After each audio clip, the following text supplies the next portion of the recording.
State down here in Tennessee. We don't need y'all to talk about us because we're going to talk about ourselves.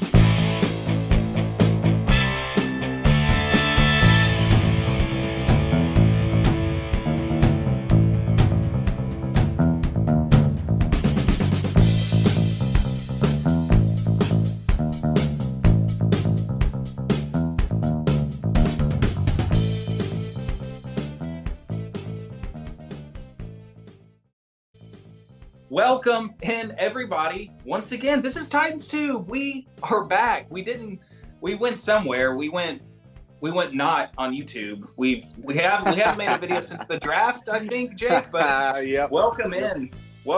I'm Justin. This is Jake, and this is Titans Tube, and we are here finally back again with you guys to talk about this team, talk about the season, the 2024 season, and the Week 1 matchup as the Titans go to Chicago to open the season in this new era, Jake, this new era of Titans football. And I mean, this could be a long episode. We're just going to have to try to flow with it because there's been a lot of updates and roster changes that I'm sure everyone is aware of.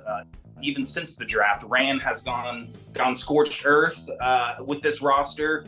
I do think, let's see, now that I'm remembering it, Jake, there is a stat that I heard that I believe there are 6 Titans that are returning as starters from the 2023 season. It will 6 or 7 starters on the entire team. So that's a lot of new faces for Week 1. At least starters that were starters in Week 1 of 2023, beginning of the year. But yeah, so this is a totally new team, totally new era, new head coach, obviously. But Jake, how are you doing, man? How are you feeling? It's good to pop back on here with you, first of all. I mean, look who's back again. Tell a friend, all that jazz. I'm a little early with my all that jazz, but we're getting back into the flow of things here, Justin. Happy to be back on here talking Titans football. Can't believe the season starts. We're filming this on Thursday afternoon. The season starts tonight. Watching our beloved departed king in the purple and black. Oh God! It's gonna be so sad. Yeah. Anybody but them, Derek. Come on. The ideal situation is Derrick Henry goes for 2,000 yards, 20 rushing touchdowns, and the Ravens go 0-17. That is the ideal pitch, but and then the Titans make a Super Bowl run, so it's kind of like, what were you doing, Derek? We were primed. We were just getting ready for the new era, and you wanted to leave for a contender. See how that worked out.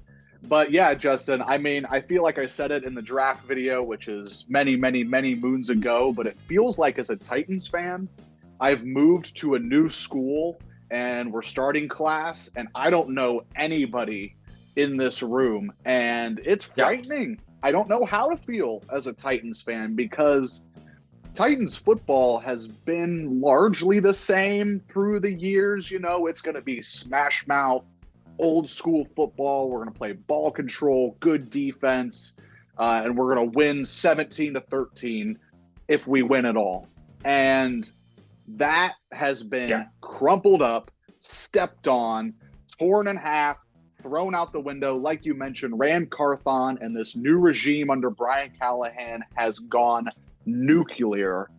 You mentioned it, only 6 or 7 starters from the Week 1 roster last year.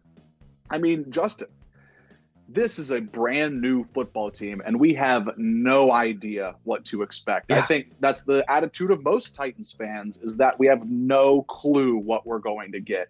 When it was Mike Vrabel's tenure, like I said, you knew what you were getting week to week. We're going to bang you into a wall, rough you up, get you in a dogfight, and then we're going to have the knockout punch with Derrick Henry in the fourth quarter. That was the formula every week, no matter who it was, whether it was the Chiefs or the Carolina Panthers. That is exactly what we're doing, and you got to line up and stop it. Now you have Will Levis, who, I mean, could be a Josh Allen type quarterback if everything goes really well in his development. He's got that kind of gunslinger, never know what he's going to do next moxie. Try to stroke you, but also try to jump over you. He did a few helicopters, I think, in a few games last year. Yeah.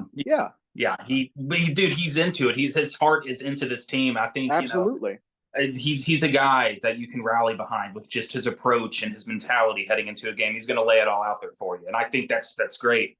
Not that Tannehill or even Mariota didn't do that, but you can you can kind of feel it. You can see it too when he steps on the field. But I think this team, if Will Levis comes in and plays really well, this team could do some things this year for sure. So it's a huge year for him because I think he's got these pieces around him. We have on paper at least a defense that will keep us in the ball game. So as kind of that saying goes, I think the Titans can go as far as Will Levis is able to take him and grow this year. So big, all eyes, all Titans fans and everyone's eyes is on Will Levis this year at this point. No doubt about it. Like you said, he's just got that moxie. He's got this energy. He's got this psycho competitor, bulging vein in his neck and forehead, and he's going to go berserk.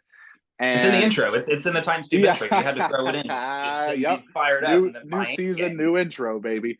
We had to do a new intro, Justin, because as we were talking about, there's so many new faces, so many new players that our old intro was completely outdated, and we had to get a new one.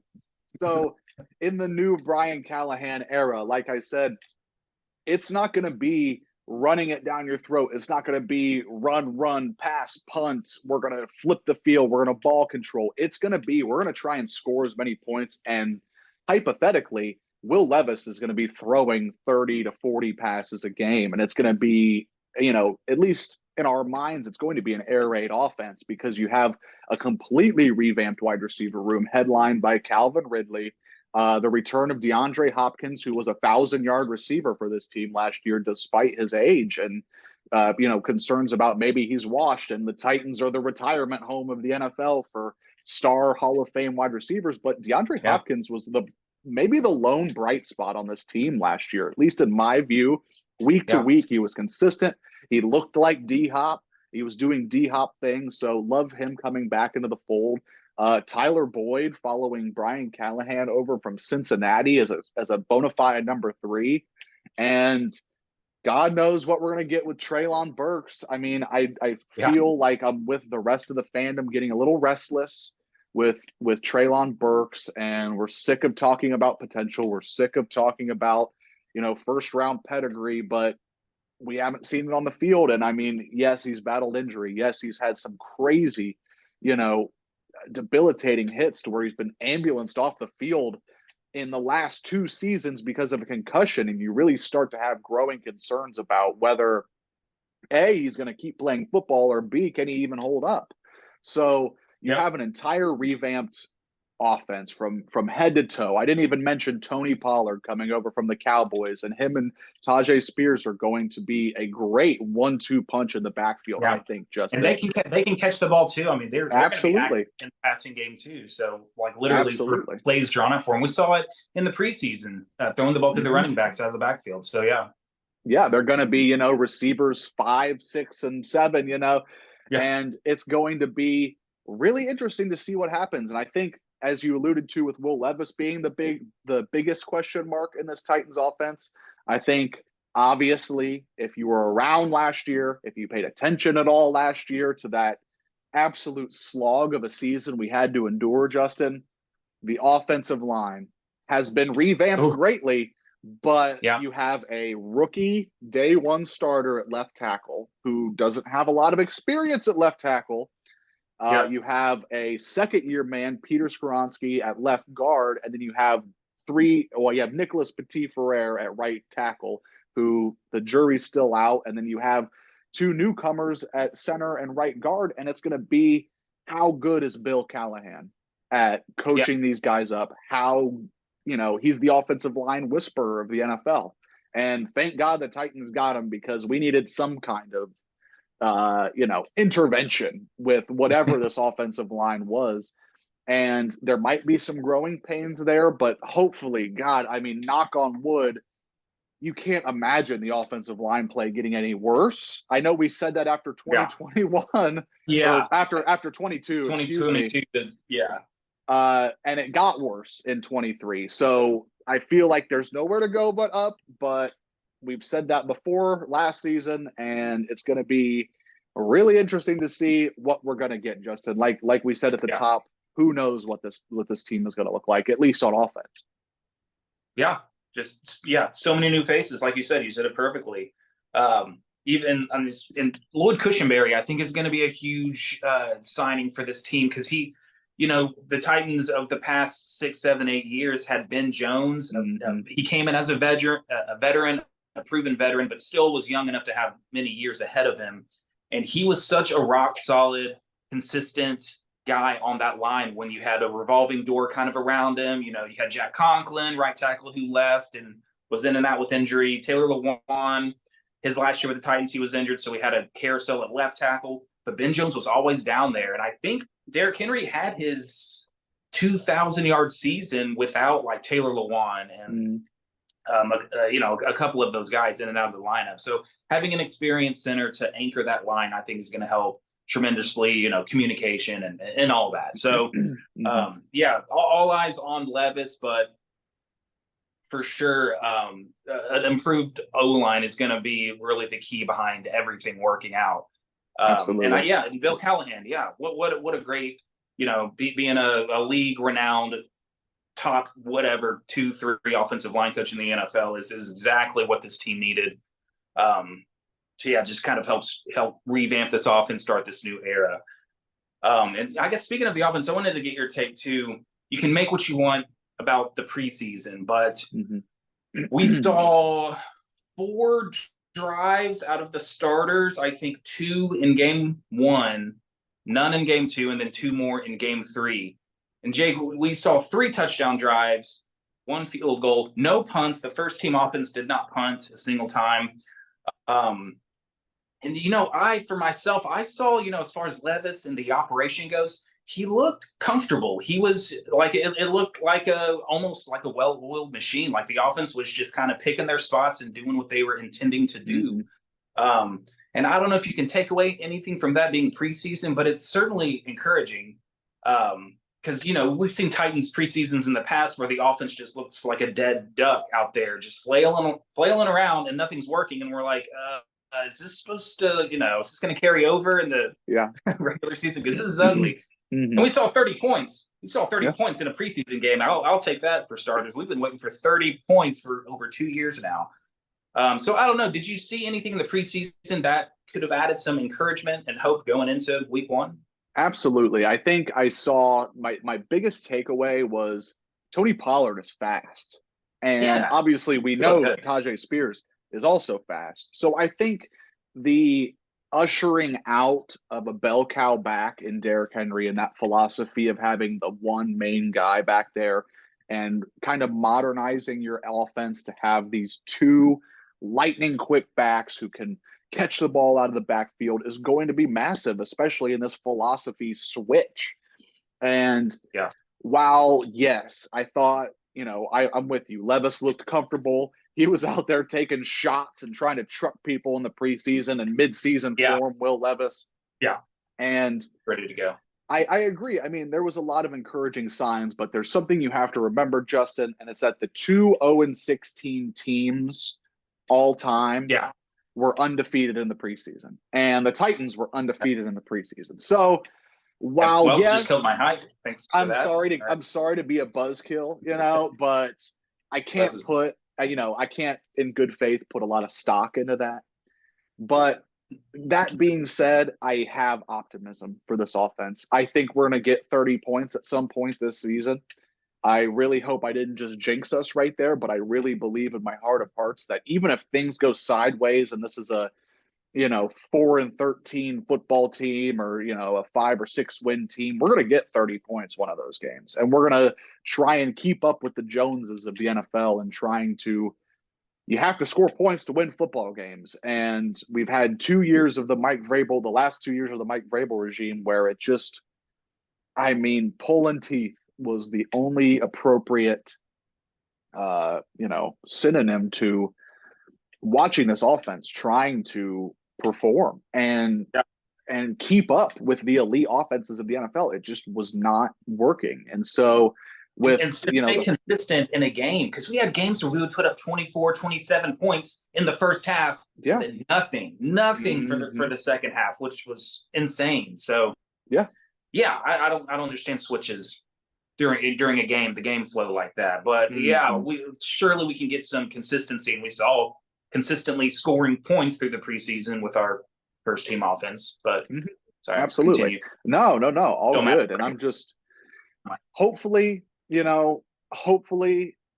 obviously the firing of Mike Vrabel was very controversial. The moving on of the regime was very controversial, and it was a legacy move for Amy Adams Strunk. You took the one head coach that had brought you success in Nashville, for the first time in 20 seasons since Steve McNair and Eddie George were still around, and you fired him. You went on a losing skid. You lost a lot of talent via John Robinson and the GM and the front office kind of making mistake after mistake, especially in the draft. And so you saw John Robinson exit, and then you saw the absolute skid and the ripple effect of those roster decisions. And then also the stubbornness of Mike Vrabel to innovate, score points, have an offensive mindset. This was a legacy move for Amy Adams Strunk to say, enough is enough. We had success. We had a deep playoff run. That is forever ago now, Justin, which is so sad. We talked about it before I came on. This is my 5th season on Titans Tube with you. Unbelievable how time flies. But my first season was the 2020 year. I mean, that was an AFC South championship team. 2021, another AFC South title, 1 seed in the playoffs, and that is forever ago. And now it's the year 2024. Justin, I have a trivia question for you real quick before we kind of shift gears, maybe talk about this Bears game, talk about the defense. I'm all about the trivia. Got it. So when the Titans were the 1 seed in the 2021 season and they went and lost to the Cincinnati Bengals, can you name the 5 Titans players remaining from that roster? There are 5 of them, which I thought that was more than I thought there would be, but there's 5 Titans, 2 offense, 3 on defense. Can you name them? I got you with Nick Westbrook-Akina. He's got that's my number 1 on the list. Shout out NWI. That dude is awesome. He won't go away. I mean, I'm probably cheating because I do have it in front of me. Oh, you got Landry and Simmons, who were destroying Joe Burrow for an NFL record number of sacks, which proved not to be good enough, apparently. Thank you very much, Titans offense. So that's 3 out of 5. Amani Hooker, he got a clutch pick in that game. Yes, absolutely. And the only this one's hard. This one's hard. He's got to be some crazy depth guy, not a receiver, not a quarterback. John Robinson draft pick that has been scrutinized year over year over year over year over year, but somehow, say it again. Radens? Yep, you got it. That's 5. That's the 5. Dylan Radens is only, by, default because the starting left guard or the starting right guard retired randomly in training camp, and come on down, Dylan Radens. Now's your shot. Now he's starting. 4 years later. And there's an honorable mention, 6th player, Justin, who was on the practice squad in 2021, and he is still on the practice squad in 2024. Talk about a guy who won't go away. Mason Kinsey? Yes. Yep. Yeah. 6 Titans. I mean, that's more than I thought there would be, but it just goes to show how quick the NFL works, how tough of a business it is. You had a real contender in Nashville, and now there's hardly a handful of players left here in the year 2024. So it's crazy the transformation this team has undergone under Rand Carthon. We can switch to the defense, Justin. He went scorched earth there as well, bringing in L'Jarius Sneed, Chidobe Awuzie to play, your corners 1 and 2. He brought in Kenneth Murray at linebacker. We just traded for the linebacker from the Rams. Please help me with that name. Ernest Jones. Ernest Jones, who could be a bona fide starter for this team moving forward, depending on how this kind of tryout year goes. And you've got T'Vondre Sweat coming in to hopefully be the perfect nose tackle complement to Big Jeff and Harold Landry in that pass rush. So it's gonna be a task, Justin. Now, I'm not here to bang Caleb Williams is the best quarterback in the NFL and he's the godsend for the Chicago Bears franchise. But this offense is the scariest Chicago Bears offense we've seen in a For sure. while. It's been completely kind of overhauled. Obviously, it starts at the top with Caleb Williams. You have Rome Odunze, rookie wide receiver out of Washington, who's kind of their new young, toy on the outside. And then obviously DJ Moore is still there. They brought in Keenan Allen as a veteran presence. And then DeAndre Swift is back there running the ball, also catching passes out of the backfield. So that being said, Justin, it's going to be a more aggressive defense under, I believe, Denard Wilson is our defensive coordinator. He's going to send blitzes. They're going to play press coverage. Gone are the days of Titans corners playing 12 yards off a receiver on 3rd and 6. Thank God, hopefully. And so do you think that this Titans defense will be up to the task this year? And I guess, will they have enough to stop the firepower of the new look Chicago Bears? Yeah, I'm liking what I see on paper and the names on the list. I have the depth chart brought up here. And, going into, it's crazy that Rand is still pulling out moves days before week 1 with this trade for Ernest Jones. Because I would tell you that linebacker was probably the weakest link on this defense as far as depth goes. And, you got Kenneth Murray Jr. there who seems solid. I'd never really heard of him as when he was playing with the Chargers, but he started every game. He's getting over 100 plus tackles a season. So he's got a lot of experience. I think Chargers fans were kind of hot and cold with him. But we'll see. We'll see what we have. Dude, if he can come in and be like our Azeez Al-Shaair, clutch. Yeah. I wish we could have brought Shaair back. He was an excellent 1-year rental for a terrible season for us, unfortunately. But opposite him, we had Jack Gibbons plugged in as the starter, and that doesn't, sorry, Jack, but that doesn't inspire a lot of confidence. You want to be able to, you can do better and upgrade at that position. And Ernest Jones is a guy who Rams fans liked. He just kind of didn't have his footing on a roster spot anymore because they're so deep at that position with, I guess, younger guys, rookies coming in, and he's going to have a big payday coming up with some teams. So this could be another 1-year rental, or, if we can find room for him, we might sign him to a big contract if he comes in and has a great year for us. But you kind of like that duo right there with Jones and Murray Jr. And so you've got some guys. You got some guys at all levels of the defense now, especially in the secondary. We didn't even mention Quandre Diggs, safety, and also Jamal Adams, who's probably more of your box, play around near the line of scrimmage. I think he excels a little bit better in that as opposed to in coverage. But there's so many unknowns because with the defensive coordinator too, first-year D coordinator manning the ship there. And so we have that, and then also all the unknowns for Chicago. I mean, like you said, Caleb Williams, Keenan Allen, and Odunze are all new faces there, with Caleb Williams and Odunze making their first ever NFL starts. Yeah. I will say Caleb Williams looks like he could be the guy, the real deal guy. He had some really, eye-opening moments in the preseason.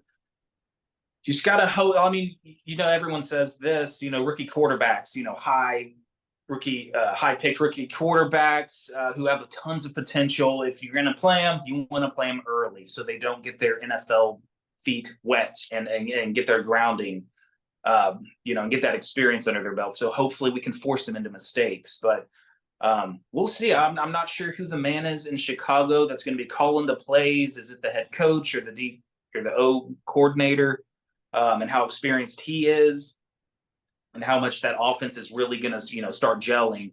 But I don't know. That's a long way of saying I don't know if I have a good answer for you, Jake, about what we can see. I mean, hopefully, we do play aggressive. Hopefully we blitz, we start throwing things at Caleb Williams where he's has to scoot back and be like, holy crap, this is the NFL.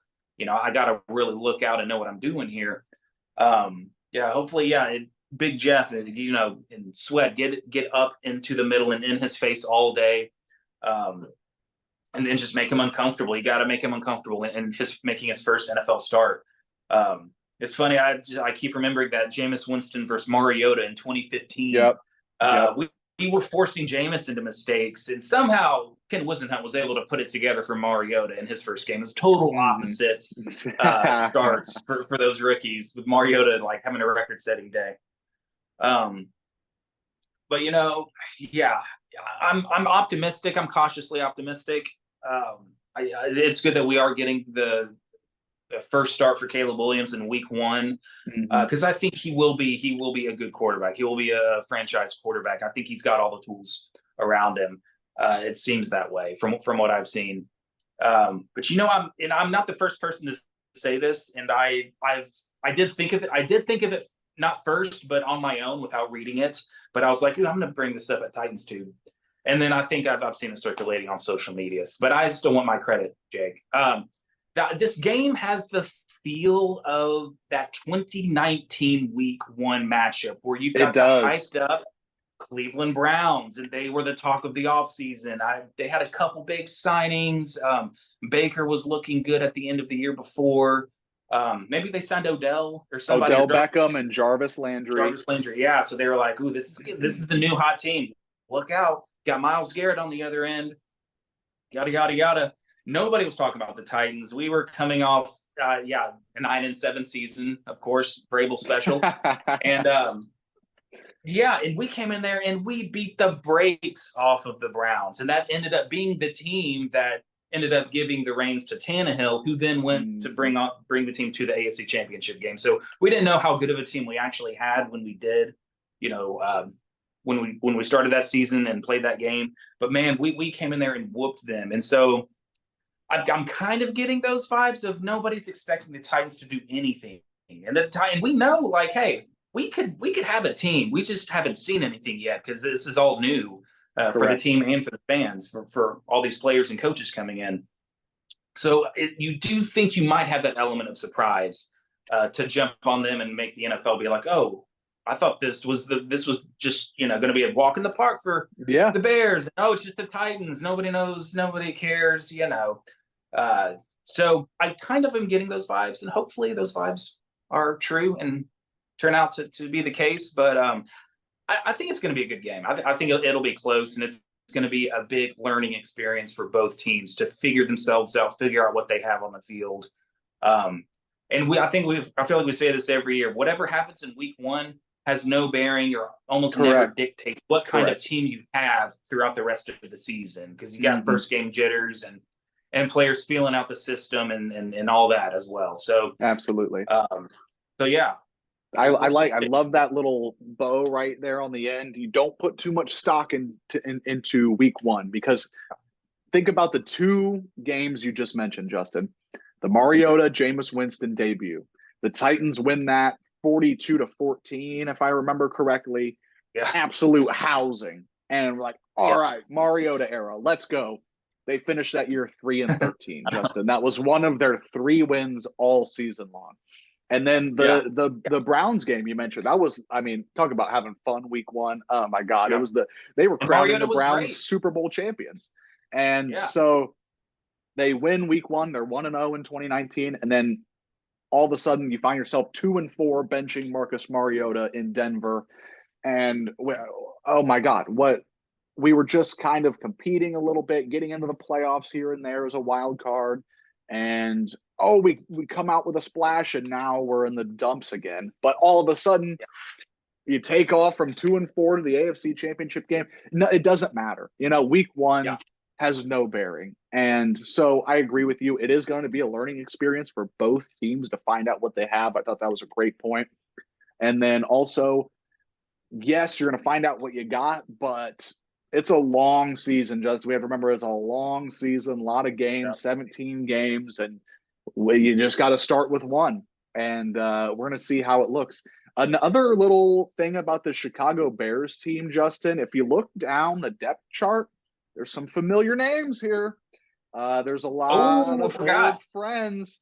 We have, we'll start, at the bottom of the list, but Kari Blasingame, fullback extraordinaire, who was on that 2019 squad. And then we have Nate Davis as their starting right guard. We know Nate really well. So best to him. DeMarcus Walker is a starter on their defensive line. That's more of a hardcore Titans fan, deep cut, but he's there. And then obviously, Justin, we'll go to kicker. Cairo Santos is kicking for the Bears. Titans fans know him as well. And then this is the first meeting, correct me if I'm wrong, I'm pretty sure it's the first meeting of Kevin Byard, the mayor Yep. of Murfreesboro, playing the Titans. This was a loss to me last season, Justin, that really signaled, okay, this team, the Rabel era is over. Yeah. This it's a new squad because you took your heart and soul leader of your defense, one of the, all pro players on your One squad, of the most popular players, one of the most probably in the homegrown, modern era of Titans football. absolutely homegrown, Middle Tennessee, went to college at MTSU, went right down the road to Nashville, made an absolute name for himself, led the NFL in picks one season. I mean, what a guy. I mean, steward of the community. And now he finds himself on the Chicago Bears going against the Titans week 1. So shout out to Kevin Byard. Wishing you the best. Hopefully your ball hawking skills don't come to play here week 1, but wish you the best the rest of the season. The good thing is how, former players can go to new teams and they can kind of give some inside info about the system. Well, sorry, Kevin, but what's his name? I don't even remember our defensive coordinator from last year, but he's gone and we have so many new faces. They're going to ask him questions. They're going to be like, I don't like, is Derrick Henry still there? No. Tony Pollard. I don't know. I got nothing for you guys. I don't know what they're going to do. So, yeah, I agree with you. I think both teams have a lot to learn from week 1. However, don't put too much stock into it. Justin, with this new Titan squad, obviously we don't know what we have, but give me your floor and give me your ceiling for the 2024-2025 new era Brian Callahan Tennessee Titans. In terms of wins. Yes, correct. Yep. I don't know why. What else would that be in terms of how they're doing in their personal lives? Or yardage gained. Yeah. I feel like you look at the team from last year, we won 6 games, and sometimes I wonder how we even got to 6 in some cases, because that roster was just a dumpster fire by the end of it. And with the improvements we've made, it's hard for me to see this team doing worse. It's hard for me to see this team and think that we're not going to reach at least 6 or match it with the players that we have and the seemingly new modern offensive identity and scheme that we're going to instill. And you look at the division, I still see people buying stock in the Colts, and that's not just me being a hater, but I don't get it. I don't get it. Richardson didn't. He's still an unknown, but he didn't even look that great. I think he had a good 1 full 4 quarters of football. I think he was playing the Rams or something, and he had a good game and they won. But other than that, he's just up and down, inconsistent, and the health thing is obviously the big question mark. But people are jumping on the Colts bandwagon, but I think it's Texans. I think the hype is real. Obviously, you look at Stroud and you're like, okay, well, that's going to be a problem for a decade. Great. Yeah. And then the Jags, the Jags are the Jags. I'm sorry. They've had the past couple years better than the Titans, so I can't say too much. But they had a win and get in the playoffs situation. Last season, our last game of the year, it was our farewell game to Tannehill and Henry, and we beat them. We had a large lead for a lot of the game, and so they just choked their entire season away in that one game. How they eliminated us from the playoffs the season before in a win and get in week 17 game. So I don't know, and they just lost Calvin Ridley to us. So I've got low expectations for Colts and Jags. We got to be able to win these rivalry games, but I think we're going to be better. I think my low, and that would probably say we probably have some injuries that's going to hurt the team. My low is 1 game better than last year. I'll say my low is 7 wins on the season. I love the optimism. I love that. This is why I do Titans Tube with you, Justin. You bring me up. You a rising tide lift all boats. We're not going down. We don't go down on the Justin hype cloud. We just keep ascending into the. I love it. The space. But yeah, I mean, it's hard. I believe that Levis has made steps to get better. He's got a full offseason of work as the starter for this team. And it is preseason, and I already said it, but I like how he looked in the preseason and the comfortability and just standing in the pocket, just waiting for a guy, and then he finds him, and boom, there goes Calvin Ridley for 25 yards. But yeah, and I'm biased and all that, but I don't see this team losing. If we stay healthy through the whole season, I don't see us losing 6 games. We're going to at least win one more game. The schedule is not super daunting, I don't think. So, yeah, but in the high, my great optimism is we could win the AFC South. Why not? If everything comes into place, if everything clicks, Brian Callahan is the real deal, and his dad can get this line to gel, and Tony Pollard and Spears are just a fearsome, two-headed monster at the running back position, and we were seemingly we're unpredictable, and man, they could pass it or run it. Then we could be a dangerous team. I think we could be a dangerous team. Who are the big teams? Is it Chiefs and Ravens still in the AFC? And I guess the Bills. I'm seeing a lot of people a little bit more down on the Bills this year for whatever reason. I don't know if that's because they lost Stephon Diggs or something, but it's been the same AFC powers, I think, for the past few years. The Bengals, I think the Bengals will be good again. I know they were not as good last year. They got whooped by the Titans last year somehow. Ooh, I don't know how. God, and Joe Burrow was the quarterback for that game too, and I think we held him to like 3 points. It was awesome. Yeah. Anyway, but I think he'll bounce back. The Bengals have too many good players to not be a contender in the AFC. So. And I think Houston also is probably going to be making a name for themselves if they're too. So that's hard to see. But I think, maybe it's a little overly optimistic to say a division title. But I think we could be a wild card. We could sneak in at a 6 or 7 seed in the AFC for sure if everything kind of comes into place for us here. I think, low end, 7 games, high end, 10 wins, and sneak into the playoffs as a wild card. I like it. I'm right there with you, Justin. You put it in a way I hadn't really clicked in my brain, but it's how I felt. It's hard to see this team. It's absolutely mind-blowing that the Titans won 6 games last year. And it sounds silly to think like 6-11 was like, I can't believe we got that far. And because that team was so horrible to watch. Oh my God. I mean, like I would sit down on Sundays and be like, all right, I'm ready for my weekly drubbing, I'm ready for my punishment. Yeah. And that Mike Vrabel, that's a testament to the coach Mike Vrabel was, frankly, because if you have a bad head coach on that team, I mean, that's a 2-3 win squad. And drug them to 6 wins. Derrick Henry drug them to 6 wins. Yeah. And so that being said, I'm going to say the basement is 6-11 again. I think that could happen if the offensive line is just as bad. I feel like it all starts there. At least has for the last 2 seasons for the Tennessee Titans. It's kind of started and ended with poor O-line play. So I'm going to say basement is 6 wins. Justin, I can't quite go to a division title because, yes, Houston is a problem and they're loaded and they have a lot of newcomers too, and they've improved, and I'm a big fan of their head coach, who is coaching for the Houston Texans. The linebacker, DeMeco Ryans. Yes, I'm a big DeMeco Ryans fan. I'm a believer in what he's building there. So unfortunately, I think I have to concede my divisional pick to Houston, but I'm right there with you, Justin.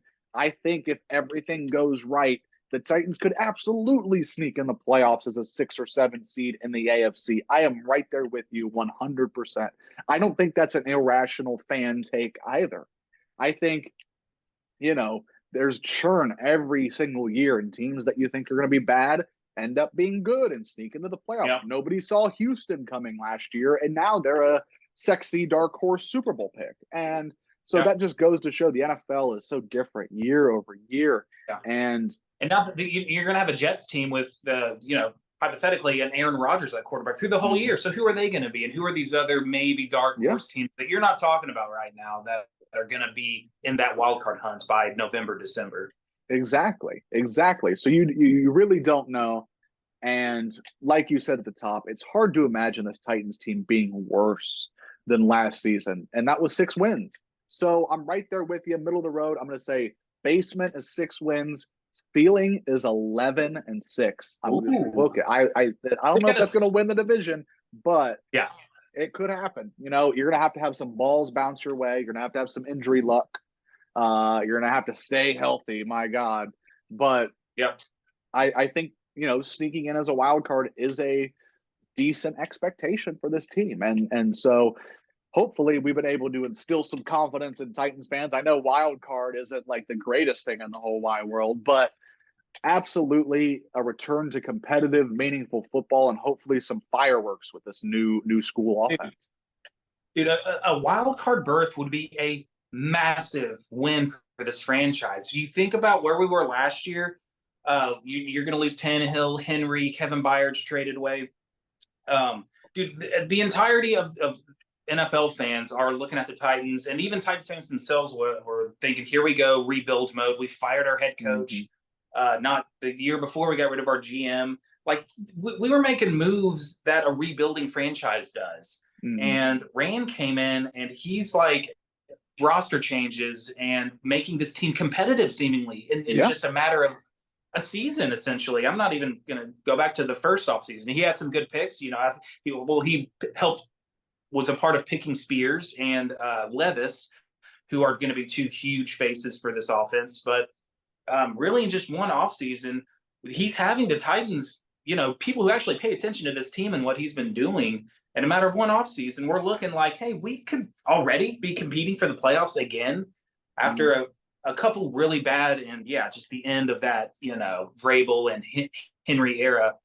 I was thinking, oh man, we are about to enter the dark ages of, mediocrity and basement dwelling when we had Ken Whisenhunt and he was not Malarkey or the guy before him. Munchak. Munchak. Yeah. The nothing. We're nothing under Munchak. Unfortunately, we were 6 to 7 to didn't sometimes anticipate 5 wins. The absolute stray bullet at Mike Munchak in this video, but hey, that's what you sign up for here. We were so lost in the abyss in the Munchak era. We had CJ, we had Chris Johnson. That's pretty much all I can remember from those Titans years. But yeah, just immediately giving the reins over to a new coach, and you have a new franchise quarterback, and you're flipping this roster, and a wild card berth is in the conversation is a massive win for the franchise. So I think there's a lot to be excited about this year and to see how this plays out. I mean, it could all fall apart. This whole regime hasn't played a single game yet. So, exactly. So we'll see. But I mean, they've got a good leash. I think. I think you've got to like the moves. I don't think any Titans fan is like, what in the F is Rand doing, and what are we doing? Maybe some people wanted another head coach, but Brian Callahan seems good. He seems fine. He's coached a lot of talented quarterbacks. He's been a part of some very talented offenses. So I'm liking it. I'm liking the direction the team is heading. So yes, the optimism is good. 11 wins would surprise so many people, but I think a lot of Titans fans like me and you are like, and other Titans fans that keep up with the team are going to be like, yeah, it does make sense that we won 11 games if you look back at what we've done to get to this point. So yeah, man, I'm excited. I just ranted for longer than I expected. No, that's what you come here for. It's what you come to Titans 2-4, get you a little optimism dose, especially get it in now before week 1, because if they go and lay an egg in Chicago, we're not going to be happy campers. I tell you what. But again, don't put a ton of stock into it. That being said, Justin, let's get to a game pick. It scares me how much I love the Titans this weekend. As far as like a betting man, they're 4.5-point underdogs on the road in Chicago here. I love the Titans. Give me the boys in two-tone blue. I'm going to take the Titans to win this football game by a score of 27-20. We don't get our 30 points week 1 yet. We'll have to wait just a little bit longer to score 30 in a regular season game. But I like the Titans by a touchdown here. I just think that, Denard Wilson is going to really send the house, blitz Caleb Williams all day, make him uncomfortable. Hopefully you can force him into an interception or two or a fumble or two. And as we know, NFL football is heavily reliant on the turnover battle. I can see our new additions and our pass rush getting home, getting a couple turnovers on a rookie quarterback with new wide receivers and a new kind of offensive set. Give me the Titans by a touchdown, Justin. Love it. Love that. Yeah, I think if I had a key, I think it would be Titans win this game for sure. If we can win the turnover battle by 2, if we can force Caleb Williams into 2 turnovers, because turnovers were really hard to come by for this defense. I don't even remember who led the team in picks last year, but that's going to be huge to force them into those rookie mistakes, and that's going to help out, give even more juice to this new offense as well. Dude, I'm going big. I mean, I'm biased, and I think it's going to be an indictment on Vrabel in that regime. But we get 30 points week 1 with Brian Callahan. Yes. That would. I think you have no idea how mad that would make everybody in last year's regime. Oh my God, that would be crazy, Justin. I love it. But go ahead. Yes. Sorry. 31-23. We'll take it by 8 points. Maybe there could be some drama. Maybe Caleb Williams in the offense has to have the ball with 2 minutes left, making a final drive. And then the Titans are able to get the stop late, and the Titans win by 8. So give me the Titans week 1 winning. I'm not seeing the shellacking like we alluded to the Browns in 2019 where we came out and pulverized them. I don't see that happening, but I think we put the Titans a little bit on notice around the NFL. Like, oh, the team we were hyping up did not win. And the Titans, who we thought were probably going to start rebuilding, went into Chicago road game as 4.5-point dogs and pulled it out. So, I'm hoping for it, man. I hope for an exciting week 1. Man, Titans fans I know are just so eager and ready to see this team in a real football game. So absolutely, I'm excited. Pumped. It's awesome. Dude, you have gotten me excited. You've gotten me pumped. It felt like I've been sleeping up until now. We got Thursday night football. Derrick Henry suiting up. I don't care what team it's for. I'm going to watch him and cheer for him. Yeah. It feels like you've woken me up. You've given me a Titans alarm clock, Justin, and I'm ready now. My optimism is through the roof. Let's go to Chicago. Let's score 30 points. Let's get a deep dish pizza. Go home and beat the Jets week 2. Let's go. Yes. Tighten up, baby. Like, comment, subscribe, all that jazz. Thank you all for watching the return of Titans Tube. Sorry it was a long, quiet off season, but we'll be back with some weekly videos here on the channel, and just happy football being back. It's a pleasure to be back on here talking ball with you, Justin. Yeah, same to you. How did we do, everyone? I mean, are they like, when these guys are rusty? They need to get back in the groove. I don't know. The only thing I can see is 11 wins. These guys, what are these guys smoking? 11 win Titans this year? I don't know. We'll see. But you know what? That's why it's called Titans Tube and not something else. Not Titans Tube. Exactly. So you're stuck with us guys for year 5 with me and you, Jake. So yeah. Cheers to that, and we will see y'all in the next one. Peace out.